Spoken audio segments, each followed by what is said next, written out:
We're going to look at yesterday's scientific method practice. This was a Google form yesterday, but today I'm showing it to you in the Google Doc.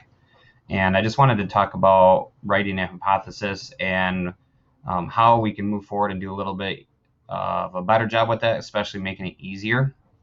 One of the things that I highly recommend that I mentioned in one of the other videos is to start with your independent variable and your dependent variable first, and that's going to make writing this hypothesis a lot easier. So here in this case, we're going to start with the independent variable, and we're going to read through this from yesterday. It says Jack wanted to test which brand of car wax was most effective. So right away, using a key term here, test, I can tell that's what our independent variable is because the definition is what was tested. So I'm going to put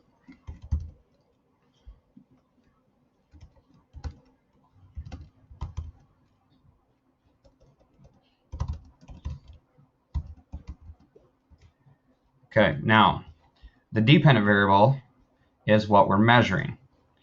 Or testing, or the results of the test that we're doing. So we have to be careful when we look at this stuff because sometimes we see words like measured and we think it's the 4 equal sections, but that is not dependent on the test of the car wax.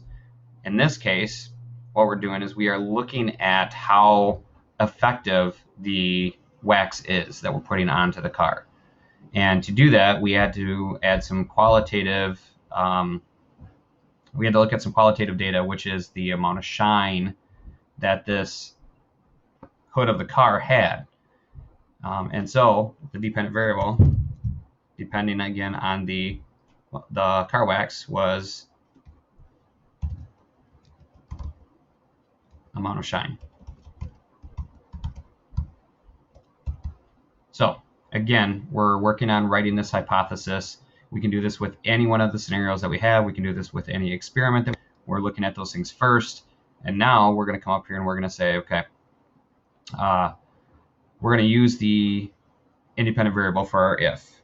If Jack tests different, and we could say 4 different brands, we could say brands. We just need to make sure that we're mentioning that it's more than one.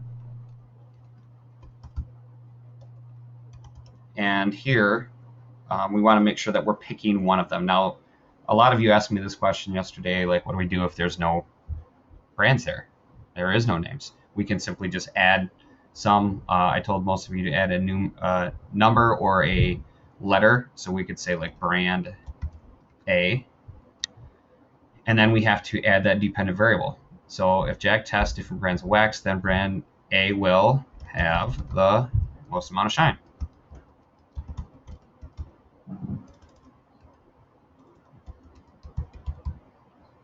So again, we can do this with any of our scenarios. We can do this with any of our experiments that we're doing. We just have to make sure that we're able to identify those 2 pieces before we actually do our hypothesis.